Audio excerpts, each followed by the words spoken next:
Pero, sabi ko nga, kahit sino pa ka pa, senador ka man o kung sino ka pa, huwag mo akong sasalangin. Buha ka ng ina ka, hindi kita atrasan.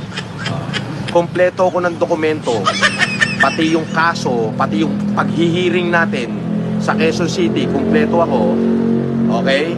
Dahil kabahagi ako niyan, okay? So, nasa akin yan, nakatago. Pero, ulitin ko, hindi ko yan nilabas para manira ng kapwa ko. Kung sino yung naglabas niyan, yun ang sampal-sampalin nyo sa muka.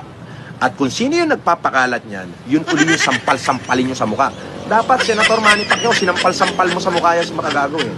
Bakit? Eh, siya lang nagpapakalat niya, hindi naman ako eh. Oo. Sila nagpapakalat niya, hindi ako. Di ba? Dapat si makagago. Boss, kaya mo bang hamunin si Manny Pacquiao ng suntukan? Sabihin mo sa kanya, siya maghamon, darating ako. Oh. Sige. Wala ka mong gloves, ha? Kama-kama ko. Laban ako dyan.